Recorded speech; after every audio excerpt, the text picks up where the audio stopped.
바울은 3년 동안 3차 선교 여행 때에 이 에베소에서 사역을 했습니다. 한 군데 바울이 이렇게 오랫동안 머물렀던 적이 많지 않죠.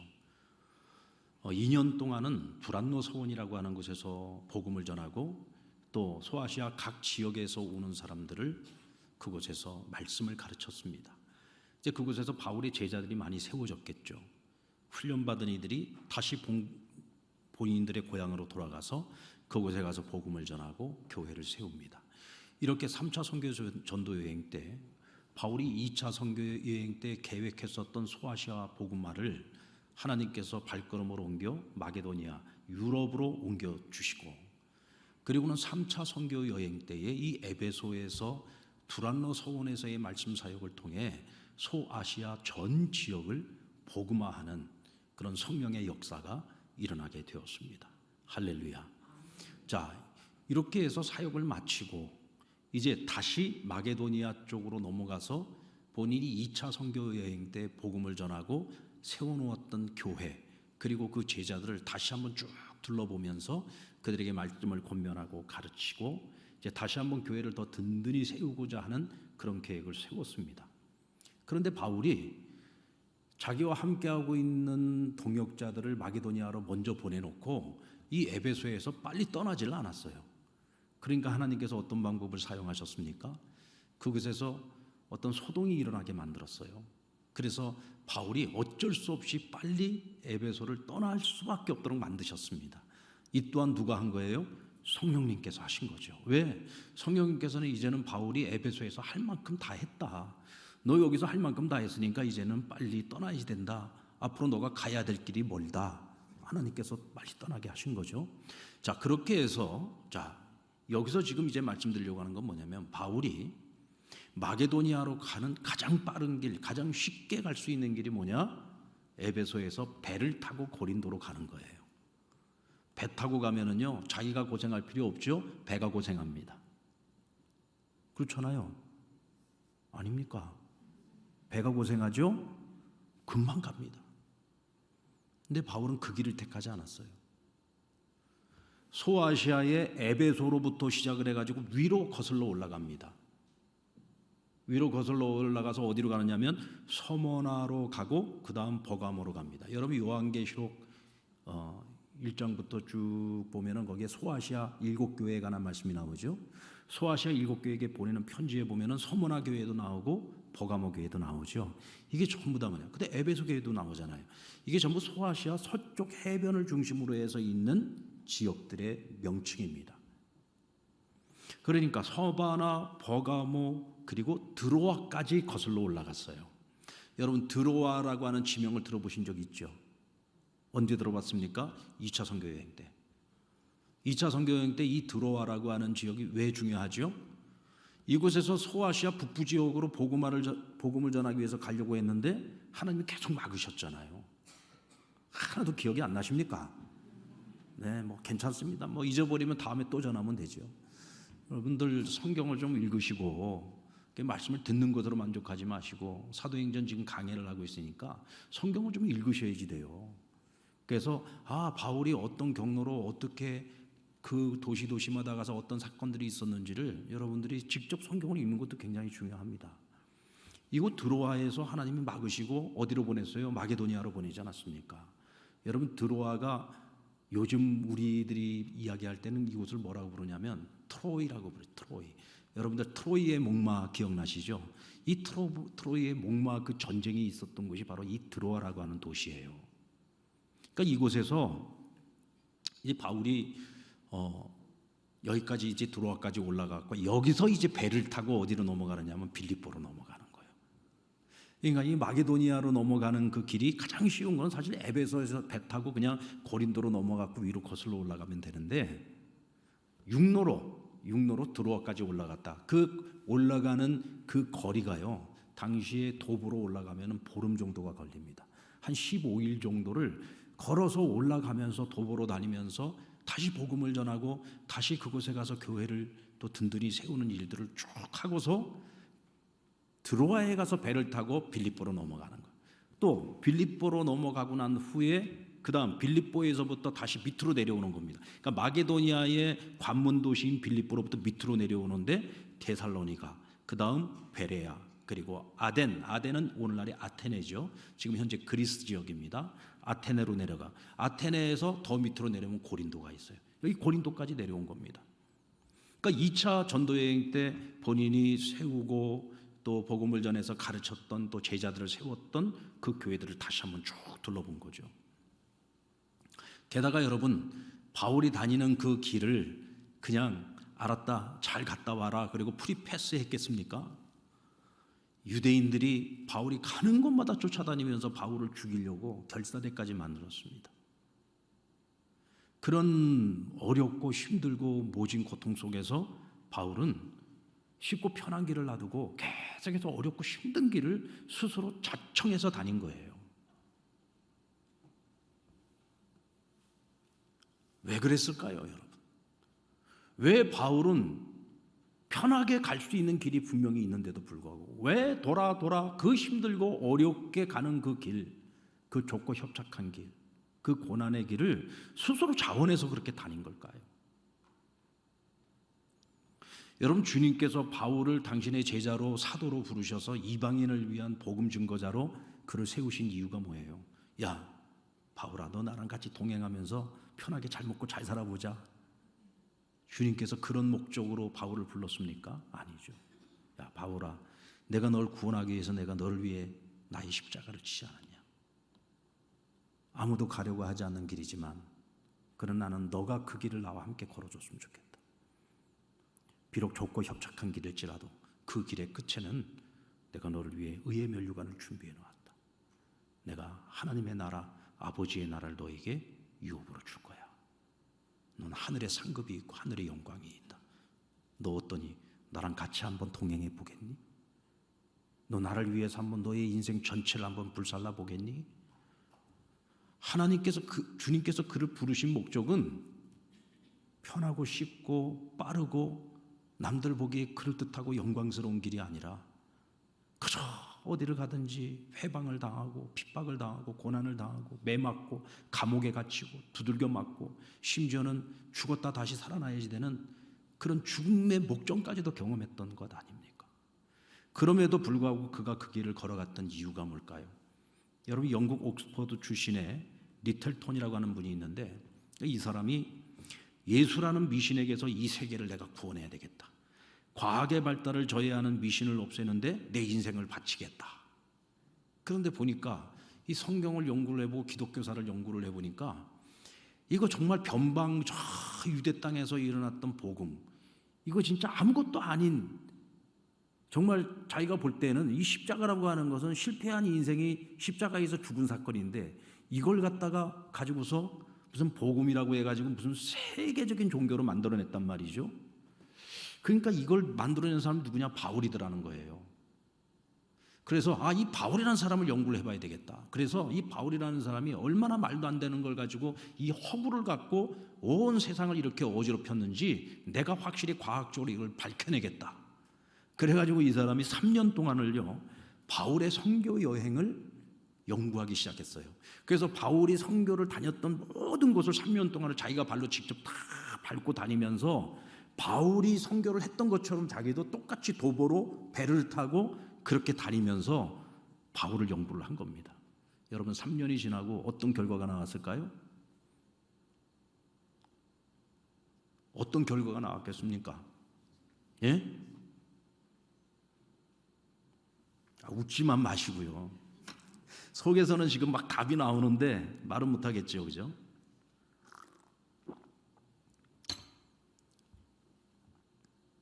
여러분, 예수님은 오늘도 살아계십니까? 오늘 예수님은 살아계십니다. 바울이 만난 예수님은 어떤 예수님입니까? 죽은 예수입니까? 부활하신 예수입니까?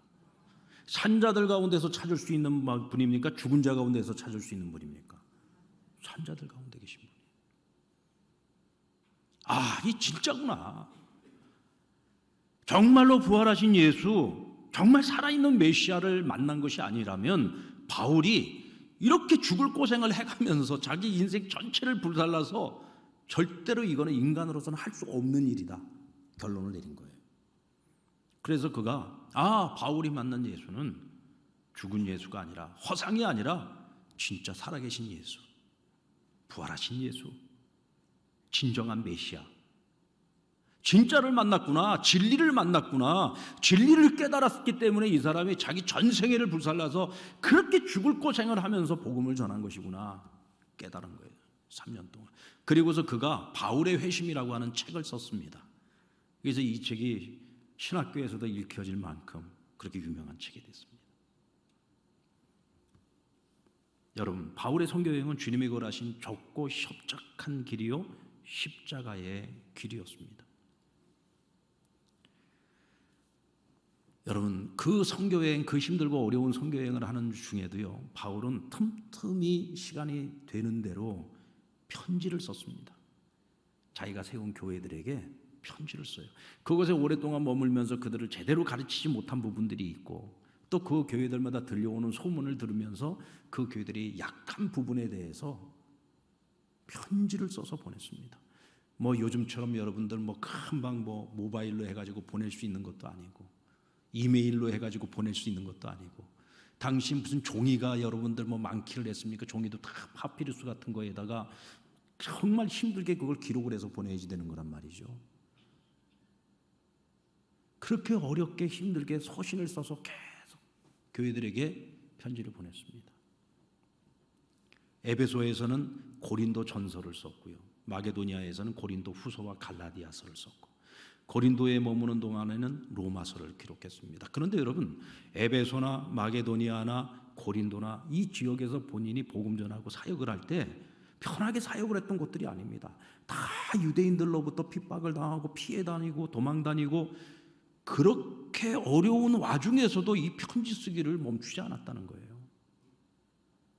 심지어는 로마의 감옥에 갇혀서도 옥중서신, 에베소서, 옥중서신을 줬잖아요. 에베소서, 골로새서, 빌립보서, 빌레몬서, 우리가 흔히 에골빌빌이라고 외우는, 그렇죠, 이 4개의 서신을 써서, 주옥 같은 서신을 써서 보내지 않았습니까? 대체 바울의 이런 열정이 어디에서부터 나온 걸까? 이 니텔론의 표현대로 하면은 바울이 다메섹에서 만난 예수님, 그분은 살아계신 부활하신 예수님이다 라는 것이죠. 여러분들, 오늘 저와 여러분이 믿는 예수님은 어떤 예수님이십니까? 오늘도 살아서 역사하시는 분인가요? 살아서 역사하시는 그분 맞습니까? 그렇다면 오늘날 우리가 그리스도인으로 산다는 것은 뭔가? 예수 믿어서 잘 먹고 잘 사는 겁니까? 예수 믿어서 우리가 하는 모든 일들이 다 형통하고 그저 편안하고 남들이 부러움을 살 만한 이 세상에서 넉넉하게 살아가는 것, 그것이 예수 믿어서 우리가 받는 복입니까? 성경 어디를 보더라도요, 그리스도인으로 산다라고 하는 것은요, 세상에서 편하게 사는 게 아니더라고요. 사서 고생하는 사람들이 그리스도인입니다. 사서 고생하는 사람들이 그리스도인이에요. 왜요? 내가 주님께 진 사랑의 빚이 있으니까. 내가 하나님께 진 사랑의 빚이 있어요. 그래서 우리는 이 땅에서 이미 은혜를 입었고 은혜로 살아가는 사람들이기 때문에 우리 이 땅에서 사는 동안 하나님께 받은 그 빚을 갚기 위해, 은혜에 합당한 삶을 살기 위해서 우리 스스로가 편하고 쉽고 빠른 길이 있음에도 불구하고 그것을 뒤로하고, 조금 어렵지만 조금 힘들지만 때로는 손해도 봐야 되지만 때로는 억울한 일도 당해야 되지만 오히려 그것이 나의 사명인 줄로 알고 그 길을 묵묵히 걸어가는 것, 이게 그리스도인의 삶이라는 거죠. 여러분, 근데 우리는 이렇게 편하게 예수를 믿을 수 있는 이런 좋은 환경 속에서 우리가 지금 신앙생활을 하고 있단 말이죠. 우리가 예수 믿는다고 누가 핍박하지 않잖아요. 우리가 교회 간다고 누가 핍박하지 않지 않습니까? 우리가 이렇게 함께 모여서 뜨겁게 찬양하고 말씀 듣고 함께 기도하고 성도들이 함께 교제하고 누가 뭐라고 그것을 방해하는 사람은 없잖아요. 얼마나 좋습니까? 그러나 여러분, 세상 곳곳에서는요, 예수 믿는 것 때문에 고난당하고 핍박당하고 심지어는 돌에 맞고 두들겨 맞고 심지어는 불에 태워서 죽임을 당하는 사람들도 있단 말이죠. 여러분, 지금 최근에도 아프리카나 중동 지역에서나 아시아권 여러 나라에서 이런 일들이 지금도 일어나고 있습니다. 근데 우린 지금 너무 좋은 환경 속에서 예수 믿고 있잖아요. 이렇게 좋은 환경 속에서 우리가 교회를 위해서 조금 헌신하고 교회를 위해서 조금 수고하고 성도들을 섬기는 일에 우리가 조금 더 봉사하고 혹시 이런 거 가지고 여러분 우리가 불평해 보지는 않았습니까? 남들은 그냥 주일날 교회 한번 와가지고 예배드리고도 뭐 신앙생활 잘들 하더만 왜 나는 뭐 맨날 이렇게 교회 와가지고 살다시피 해야지 되는 거야? 나는 왜 이렇게 해야 될 일이 많은 거야? 뭐 이렇게 봉사가 많은 거야? 수요일 날 말이야 꼭 이렇게 한낮 찬양 때 일찍부터 와가지고 저렇게 찬양 연습하고 찬양해야 되는 거야? 피곤해 죽겠는데? 그런 생각 안 하시죠? 한낮 찬양 때 우리 찬양팀 그런 생각 안 하시죠? 그런 생각할 거면 하지 마세요. 안 하셔도 괜찮아. 기쁨이 없이 드리는 찬양은 아무 의미가 없잖아요. 하나님을 찬양할 수 있음이 감사해서 드려지는 찬양에 하나님께 기쁘게 해서 받으시는 찬양이지 마지못해서 어쩔 수 없이 안 나가면 욕먹으니까 마지못해 그 시간 그 자리를 채우고 있다고 한다면 그거는 하나님이 기뻐받지 않는 거죠. 그럴 바에는 그냥 집에서 쉬는 게 낫습니다. 남들은 주일 예배 한 번만 드려도 뭐 잘만 살더만 수요일까지 꼭 나와야 되나?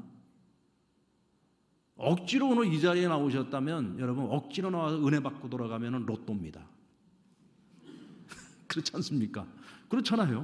뭐 준비된 마음도 없이 그냥 아무 생각 없이 그냥 그것도 억지로 끌려서 한번 가보자. 수요일날 한번 가보자. 그래가지고 오늘 억지로 끌려 나왔는데 오늘 은혜 받았어. 그럼 그 로또지요. 오늘부터 이제 다음 주에 또 나오고 또 나오고 또 나오고 이제 계속 나와서 은혜 받을 거 아닙니까?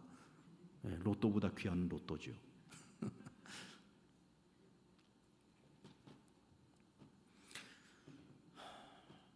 여러분들 한 번 더 하나 더 제가 설교 시간에도 또 우리 성도들과 함께 이제 우리가 이제 하프타임을 넘어가면서 우리 성도들에게 계속 우리 한 번 더 해봅시다. 하나 더 해봅시다. 그러지 않았습니까? 참 근데 우리 하나님은요 정말 우리 하나님은 대단하신 분이에요. 제가 한 번 더 하나 더 했더니 저에게도 하나 더 하라고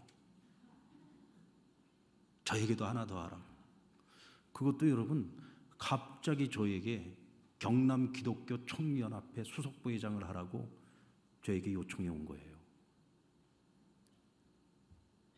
제가 못한다. 사실 내가 지금 8월 달에 안식년이 있어가지고 어디 지금 가야 되는 모든 계획이 좀 다 잡혀져 있고 또 지금 교회적으로도 지금 코로나가 끝나고 우리가 지금 해야 될 일도 많이 있는데 지금 내가 경남기총 일까지 내가 할 수 있는 지금 상황이 안 된다. 못합니다. 거절을 했어요. 삼고초려 계속 왜 해야지 되는지 왜 당신이 이 일을 해야지 되는지 계속 얘기를 하는데 어떻게 더 이상은 제가 피할 길이 없더라. 그래서 우리 장로님들하고 의논을 하고 이 또한 하나님이 하라고 하시는 거라면 어찌 이걸 피하겠는가.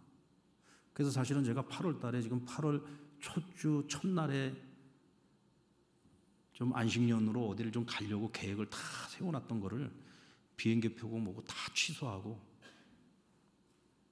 지금 이제 절반을 날려보냈습니다. 절반을 날려보내고 모든 계획을 다 바꿔가지고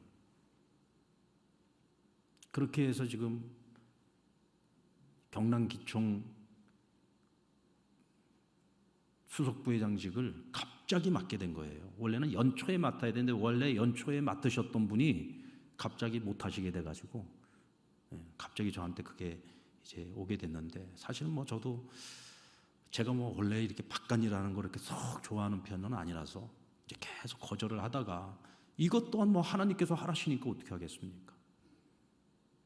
상남교회를 대표하는 일이고 또 우리 통합 측 장로교회 통합 측을 대표하는 일이거든요. 그래서 맡은 이상은 잘해야지 된다. 맡은 이상은 잘해야지. 만약에 잘못하면은 상남교회가 욕먹는 거고 우리 통합 측이 욕먹는 거거든요. 여러분 경남 기독교 총연합회는요 18개 시군과 그리고 22개 각 기독교 연합회 전체를 아우르는 굉장히 크고 굉장히 중요한 연합기관입니다. 그러니까 경남을 대표하는 거예요. 경남의 모든 기독교연합회 전체를 말하자면 리더해 나가는 연합회입니다. 그러니까 굉장히 짐이 무거워요. 그리고 일도 굉장히 많고요. 그래서 제가 지금 올 하반기도 일이 굉장히 많을 것 같고 내년에는 더 많아질 것 같습니다. 그래서 제가 이걸 어떻게 해야 되나. 그런데 어느 날 갑자기 생각을 해보니까 그렇더라고요. 우리 성도들에게 하나 더 합시다, 한 번 더 합시다 그렇게 얘기해놓고 제가 지금 저에게 하나님께서 너 하나 더 해라 그리고 저에게 일을 맡겼는데 제가 그걸 계속 피하고 있더라고요. 나 못합니다. 나 너무 힘들어요. 나 못합니다. 나 지금 현재 하고 있는 것도 힘들어요. 나 못하겠습니다. 근데 계속 그 음성을 자꾸 들려오는 거예요. 야, 너 하나 더 하자며. 하나 더 하자며. 교인들도 하나 더 해보겠다고 저렇게 힘쓰고 있는데 넌 지금 뭐 하는 거야? 너는 상남교회를 대표해서 너는 이 지역 전체를 지금 돌보는 하나 더 내가 더 중요한 일을 맡겼는데 왜 피하고만 있냐?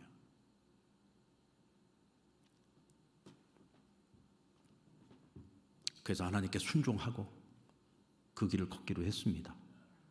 여러분들, 이거는 제가 무슨 이창계 목사가 개인적으로 무슨 뭐 영광을 얻겠다고 이 일을 하는 것도 아니고, 저는 원래 명예욕 이런 거에는 하나도 관심이 없는 사람이에요. 창원 기독교연합회부터 시작을 해서 창원시 기독교연합회, 이거 어느 것 하나도 제가 하고 싶어서 한 게 아니에요. 어쩔 수 없이 해야 되는 상황 속에서 다 했는데 할 거면은 잘해야 된다. 그래서 욕은 안 먹었습니다. 다 잘했다는 소리 들었고. 이번에 이제 경남기독교연합회 총연합회도 하나님께서 하라시니까 하는 거죠. 근데 이 일은요, 창원시 기독교연합회 일하고 달라요. 경남기총은요, 교회가 정말 하나가 돼서 함께 도와주지 않으면 절대로 할 수 없는 일입니다. 이번에 8.15 연합 대송회를 이제 수석 부회장이 전체를 맡아서 총괄을 해갖고 준비위원장을 해야지 되는 거예요. 그러니까 우리가 8.15에는 한 6천 명이 모입니다. 경남 전 지역의 성도들 한 6천 명이 함께 모여가지고 예배를 드리는데 여기 우리 상남교회 성도들이 안 온다? 그러면은 뭐 진짜 상남교회 망신이죠. 상남교회 망신입니다. 이제는 연합하는 일에 우리 상남교회가 함께 기도해야 되고, 이 연합하는 일을 위해서 이런 사역들을 통해서 어쩌면 우리 상남교회가 한 걸음 더 성장하고 더 우리의 지경이 확장되는 그런 또 하나님이 우리에게 좋은 선물을 주시지 않겠는가라는 생각을 해봅니다. 여러분들, 하나님이 나에게 어떤 일을 하나 더 맡기셨을 때 그 또한 하나님이 우리에게 주시는 사명이라면 기쁨으로 감당을 해야 됩니다.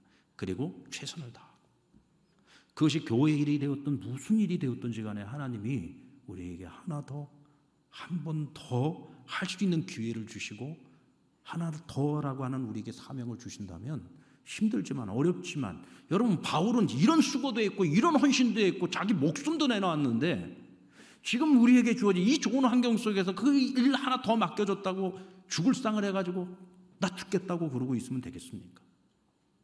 기쁘고 즐거운 마음으로 하나님 한번 해보겠습니다. 도와주십시오. 능력 주십시오. 리더십도 주시고 우리 성도들도 다 같이 한 마음이 돼서 함께 일을 할 수 있게 해주십시오. 기도해야죠.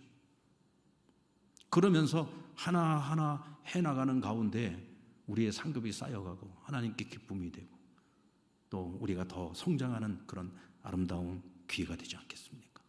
여러분, 예수 믿기 시작한 이후로 우리는 절대로 편하게 살 생각하시면 안 됩니다. 아멘. 절대로 우리는 편하게 살 생각하시면 안 돼요. 우리는 편안함을 포기하는 대신에 하나님이 우리에게 무엇을 주십니까? 평안을 주십니다. 평안을 주시는 거예요. 우리가 추구해야 되는 것은 평안이지 절대로 편안한 삶이 아니에요. 내 육신이 편안하려고 하면은 우리는 하나님이 주시는 영적인 평안을 누리기가 어렵습니다. 그러나 내가 주를 위해서, 주님이 주신 사명을 위해서 편안함을 포기하면 하나님께서 우리에게 평안의 선물을 주시는 줄로 믿습니다. 아멘. 이를 위해서 우리는요, 훈련이 필요해요. 훈련. 이 훈련은 언제 해야 되느냐? 평상시에 해야지 되는 겁니다. 그럼 어떤 훈련이냐? 하나님께서 달라 할 때 드리는 거예요. 무엇을 달라고 하십니까? 시간을 달라고 합니다. 그 시간 드리시죠. 하나님께 야, 물질이 필요하다, 물질을 줘. 그러면은 물질 드리는 거예요. 왜? 그 물질 내 겁니까? 시간이 내 겁니까? 그거 다 하나님이 주신 거잖아요. 맡겨주신 거죠. 우린 청지기일 뿐입니다. 그래서 청지기 의식을 가지고 하나님이 달라고 할 때 언제든지 내가 드릴 수 있는 훈련이 되어져 있으면 우린 나중에 하나님께서 목숨을 달라고 할 때에도 기꺼이 목숨도 드릴 수 있는 거예요. 아니, 시간도 못 드리는 사람이, 그 물질도 못 드리는 사람이 어떻게 목숨을 달라고 하는데 드릴 수가 있겠어요? 못 드리죠.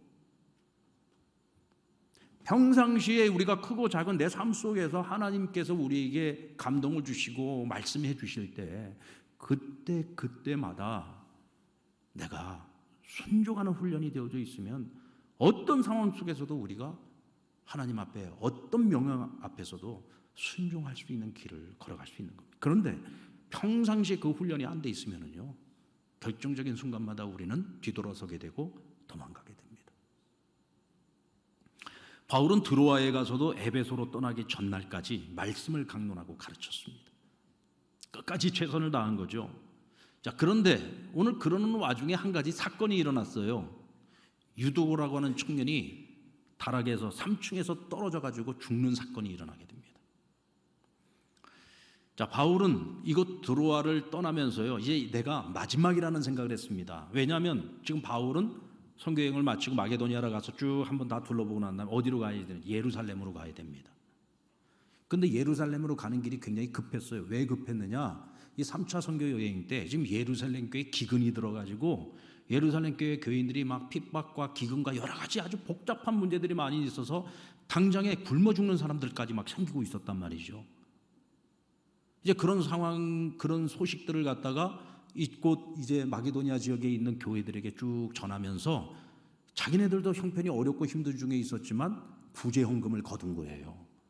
이 구제 헌금을 걷어가지고 예루살렘 교회 성도들에게 그것을 빨리 전달을 해야지 되는 책임이 있었던 겁니다. 그리고 바울이 지금 지향하고 있는 곳, 바울이 가고자 하는 최종 목적지는 어디냐? 로마예요. 서바나까지 가서 땅끝까지 가서 복음을 전하는 겁니다. 그러니까 지금 굉장히 지금 마음이 급해요. 그리고 이제 내가 로마로 가야 되기 때문에 이곳으로 다시 올 기회가 없다는 것을 바울은 알고 있었습니다. 그래서 내가 이들에게 직접적으로 말씀을 가르칠 수 있는 마지막 기회라고 생각을 한 거죠.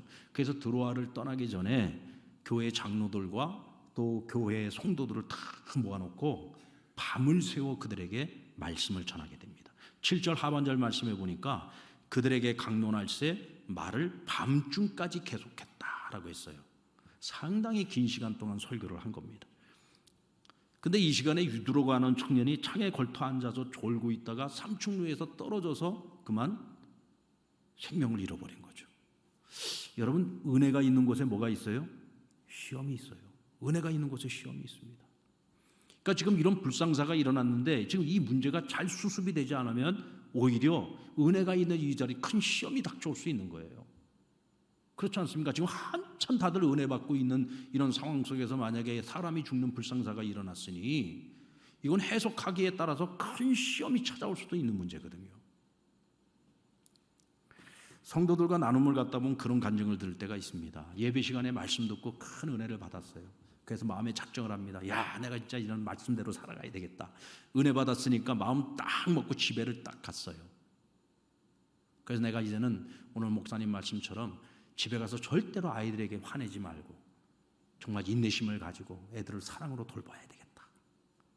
이런 마음을 딱 먹고 갔는데 어떤 일이 벌어져요? 은혜 받은 거 다 쏟아버리도록 만드는 사건이 터지는 거예요. 애들이 말을 안 들어. 애들 뭐 집에 딱 갔더니 뭐 그냥 컴퓨터 앞에 앉아가지고 게임만 하고 앉아 있어. 가서 공부하라고 말하는데도 뭐 엄마가 말하는데 들어먹지도 않아. 그러고 있으면은 어때요? 내가 좋은 말만 해야지. 그리고 갔다가 애들이 그러고 뭐 있는 거 보면은 또 뭐가 올라와요? 욱하는 게 올라오죠. 욱하는 거 올라올 때 꿀꺽하고 삼켜야 되는데 그게 또 안 돼. 그래가지고 오히려 그냥 더 심한 말이 막 쏟아져 나오는 거야. 그러면 애들이 또 상처받겠죠. 나는 또 거친 말들을 막 쏟아놓고 난 다음에 또 후회하겠죠. 오늘 은혜 받고 내가 다시는 내가 진짜 우리 애들한테 그러지 말아야지 했는데 이거 내가 또 지금 뭔 짓을 한 거지. 그리고 또 내가 시험에 드는 거죠. 내가 이제부터는 남편한테 진짜 잘해야지. 남편한테 잘해야지. 눈을 흘기지 말아야지. 맨날 그냥 꼴보기 싫어가지고 김치찌개만 끓여줬는데 오늘부터는 된장찌개도 좀 끓여줘야지. 뭐 하나 더 해야 되겠다 생각을 했는데 그냥 그날부터 남편이 더 미운 집만 골라서 하는 거예요. 예? 미운 집만 골라서 하는 거예요. 생전가야 고맙다는 말 한 번 해도, 생전가야 감사하다는 말 한 번 하지도 않는 그 남편, 꼴도 보기 싫어 죽겠어. 근데 꼴도 보기 싫은데 그래도 목사님 오늘 내가 은혜 받았어. 말씀대로 그래도 내가 사랑해야지. 그래도 내가 이쁘게 봐줘야지. 눈도 흘기지 말아야지. 그리고 마음을 딱 먹었는데 그날따라 더 미운 짓만 골라서 하네. 더 미운 짓만 골라서 해. 아우 진짜 와 이런 게 막 올라오는 거야. 여러분들, 은혜가 있을 때는 항상 시험도 있다는 사실을 미리 아시고 미리 대비하시길 바랍니다. 자, 오늘 내가 은혜 받았어요. 그럼 딱 집에 가실 때 아예 마음 작정하세요. 오늘 더한 일이 우리 앞에 기다릴 수 있겠구나. 내 앞에 더한 일이. 애들이 내 속을 더 뒤집어 놓을 거. 오늘 내 남편, 내 아내가 오늘 내 속을 더 뒤집어 놓을 것 같고, 그런 걸 미리 딱 생각하고 가셔야 되는 거예요. 안 일어나면 다행이고, 일어나면 그때 내가 딱 미리 대처할 수 있잖아요. 그래서 여러분, 우리가 항상 깨어 있는 것이 중요하고 기도하는 것이 중요하죠. 미리 준비하는 것이 참 중요한 거예요. 항상 기억하십시오. 은혜가 있는 곳에는 항상 시험이 있습니다. 아멘. 유두고가 어떤 이유로 다락에서 떨어졌는지를 한번 살펴보겠는데요. 첫 번째 이유는 뭘까요? 자리를 잘못 잡았어요. 자리를 잘못 잡았습니다. 여러분들, 그 좁은 공간 안에 사람들이 꽉 들어찼습니다. 9절 말씀에 보면 그가 창가에 걸터 앉았고 바울이 강론을 더 길게 하며 졸음을 이기지 못하여 3층에서 떨어져 죽었다 그랬어요. 첫 번째는 자리를 잘못 앉았어요. 창틀에 걸터 앉았다 그랬습니다. 당시 여러분, 그리스도인들 가운데 75%가 하인 계급, 노예 계급이었었다라는 얘기가 있습니다. 그러니까 어쩌면은 이 유도라는 이 청년은 손님들을 맞이하느라고 이 집의 하인인데 계속해서 뭐 음식도 준비하고 뭐 다가도 준비하고 또 의자 같은 것들도 다 정리하고 손님들 올 때 다 맞이해서 앉히고 이런 것들을 다 했던 것 같아요. 그래 놓고 나서 보니까 앉을 자리도 없어. 그리고 너무 더워. 그러니까 창문은 열려 있을 것 아닙니까? 창가에 걸터 앉아 있으면 산들바람도 뒤에서 살살 불어올 거고, 앉을 자리가 없으니까 창가에 걸터 앉은 거죠. 그런데 그날따라 왜 이렇게 바울이 설교가 길어요?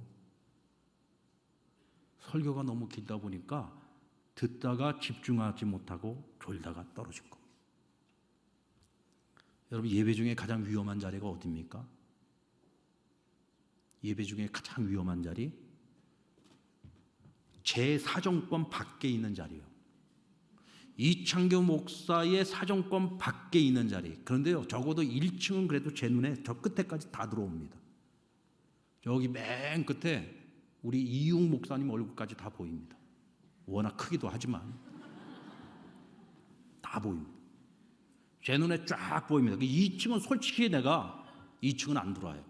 2층에 나 누가 앉아 있는지도 잘 안 보여. 2층 다음 주부터 밑으로 내려오시오. 설교자의 시선에서 벗어나면 위험한 자리입니다. 나는 뭐 시선과 상관없다 하시는 분들은 뭐 다음 주에도 뭐 2층에 앉는데 뭐라고 안 하겠어. 뭐 2층이 편하면. 또 제가 지난번에도 한번 말씀드렸나? 머리통 큰 사람 뒤에 딱 앉아가지고 얼굴 안 보이는 사람. 아니, 딱 앉아보면 알잖아요. 앞에 머리통 딱 가리고 있으면 제 얼굴 안 보이거든. 그럼 저도 안 보이는 거예요, 그분이. 시선을 마주치세요. 이 아이 컨택이라고 하는 굉장히 중요합니다. 우리가 설교학을 공부할 때에도 설교학에 있어서 가장 중요하게 이제 딜리버리, 말씀을 전달하는 과정에서 가장 중요하게 얘기하는 것이 뭐냐면 아이 컨택이에요. 눈을 놓치지 마. 시선을 절대로 놓치지 마라.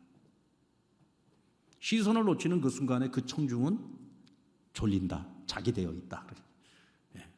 어떤 분은 그러시더라고요. 목사님은 맨날 매 주마다 자기만 보고 설교. 아니요, 난 그분만 보고 설교하지 않거든.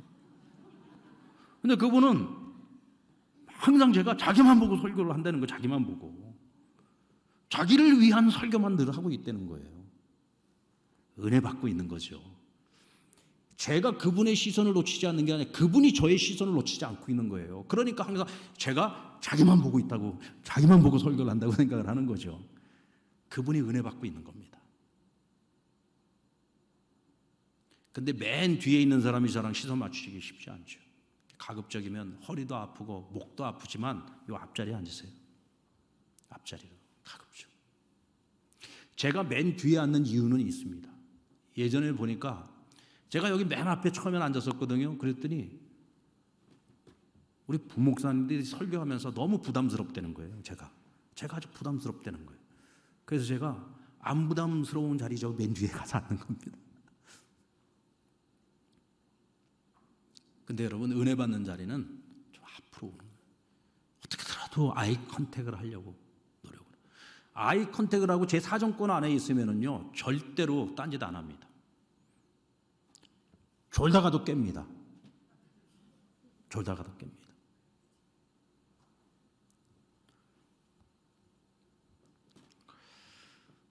오늘 그가 졸음을 이기지 못했다고 했는데 이 사람의 집중력이라는 건 여러분 한계가 있어요. 우리 교회도 이제 가장 교인들이 정말 견디기 힘든 시간이 언제냐? 오후 찬양 예배 때입니다. 솔직하게 저도 말씀드릴게요.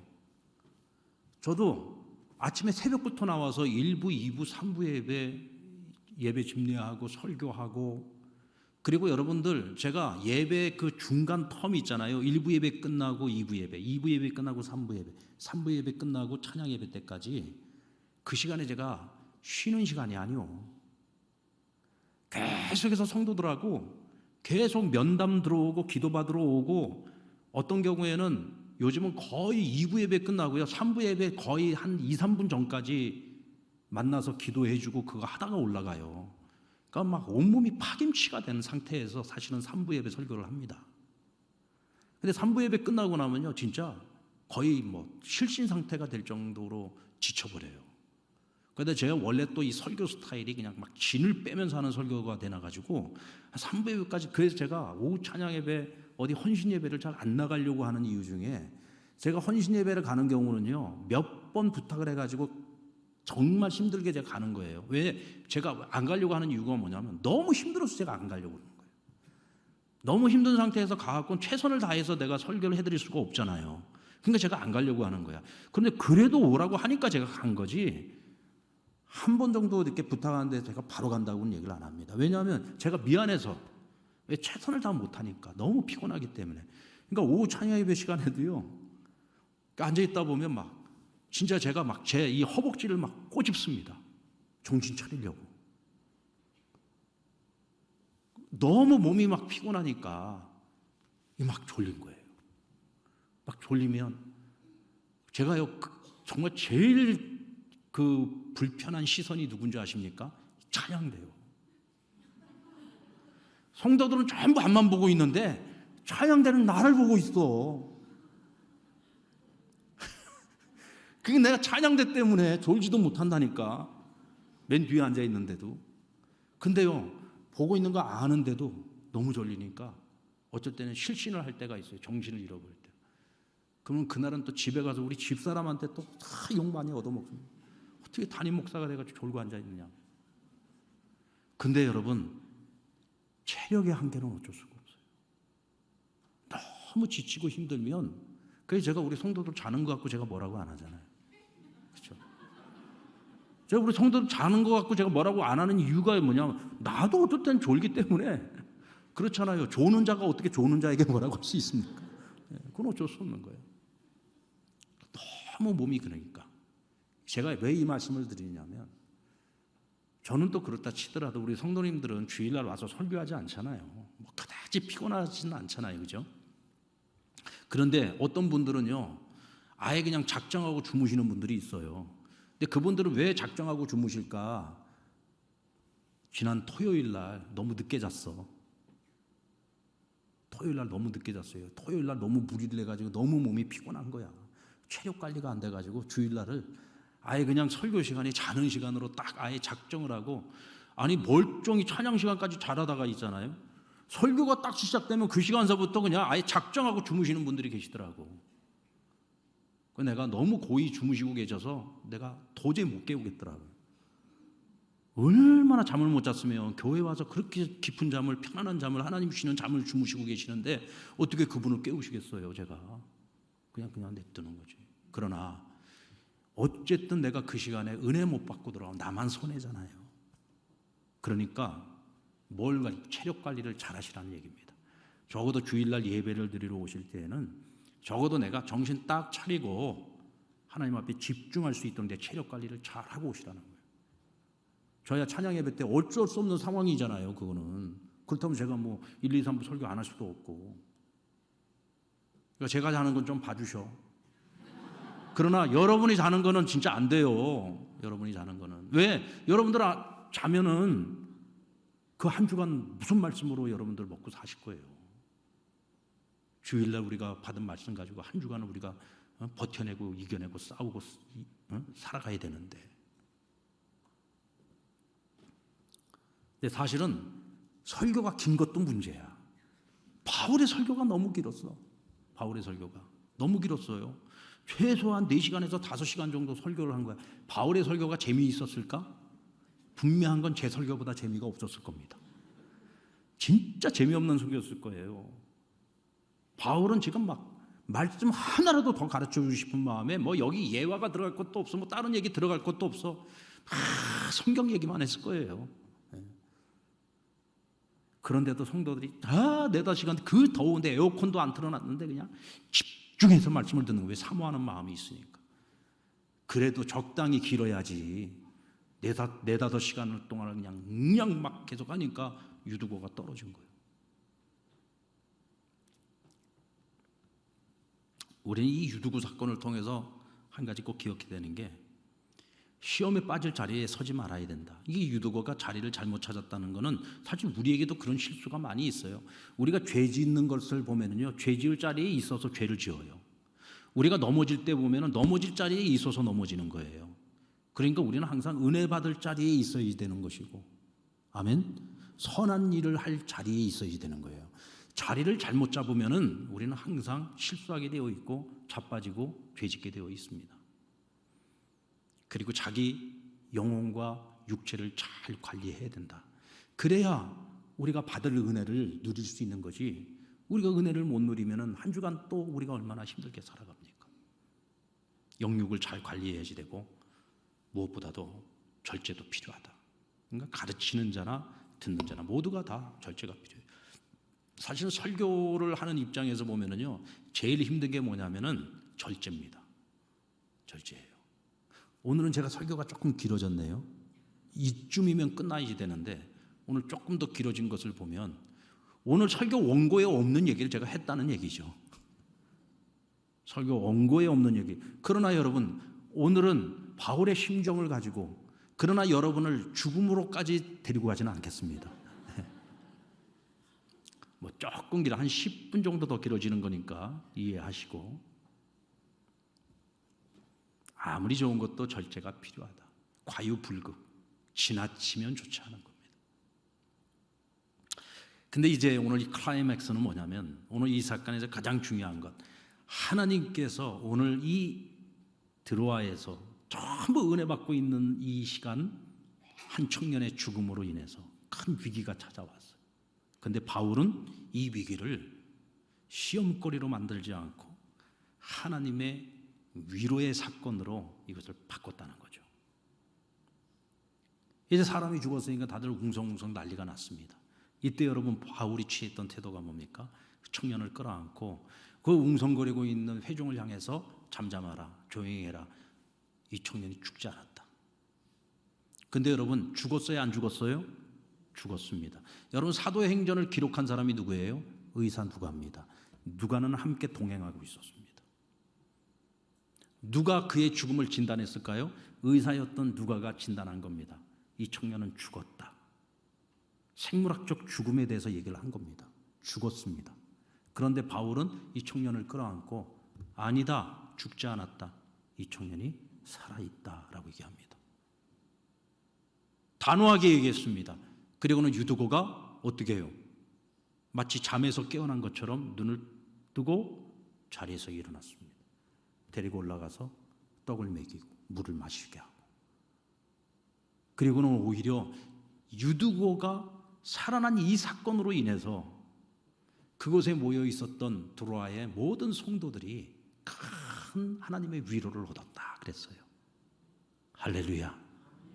큰 위로를 얻었다. 바울로부터 전하는 선포되어지는 말씀을 통해서도 은혜를 받았지만 죽은 이를 다시 살리시는 하나님의 그 전지전능하신 그 능력 앞에서 그들은 다시 한번 더 큰 위로를 받은 겁니다. 아, 이 복음은 진리구나. 바울이 우리에게 전해준 이 말씀은 진리구나. 이 말씀에 우리가 생명을 걸어도 되겠구나. 어떤 고난이 와도 어떤 핍박이 와도 우리는 이 믿음을 지켜내야지 되는구나. 하나님은 살아계시는구나. 여기에 큰 위로를 받은 겁니다. 사랑하는 여러분, 무엇을 통해서 우리가 하나님의 위로를 얻습니까? 믿음을 통해서 얻는 겁니다. 오늘 저와 여러분에도 이 믿음이 필요합니다. 세상이 절망밖에 보이지 않습니다. 세상이 도무지 구원의 여망이 보이지 않습니다. 그렇다고 할지라도 오늘 우리가 믿음을 가지고 있을 때 모든 사람들이 죽음을 이야기하고 절망을 이야기하고 포기를 이야기하고 있을 때 우린 그들을 위로할 수 있어요. 격려할 수 있습니다. 희망을 선포해 줄 수 있습니다. 왜요? 우리가 믿는 하나님이 있고 우리가 하나님께 기도하고 간구할 때 하나님이 역사하실 것을 우리는 믿기 때문이죠.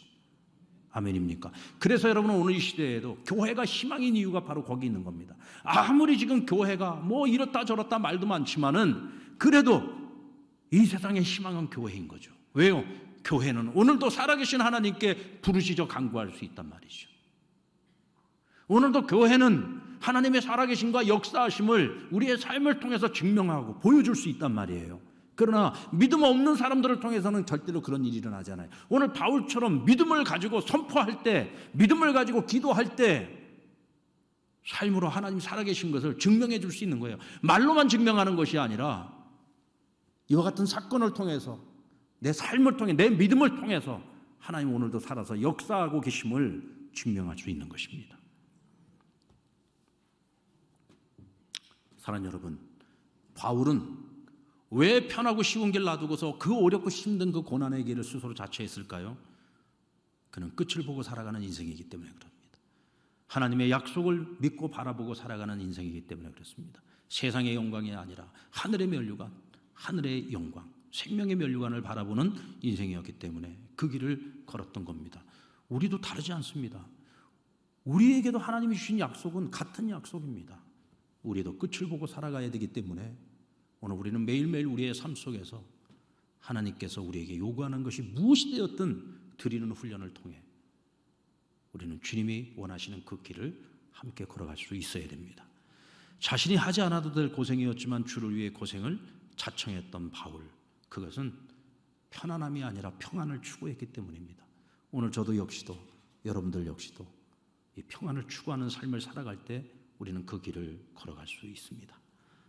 그리고 바울은 시험거리로 여기지 않고 하나님이 위로하시는 사건으로 만들었습니다.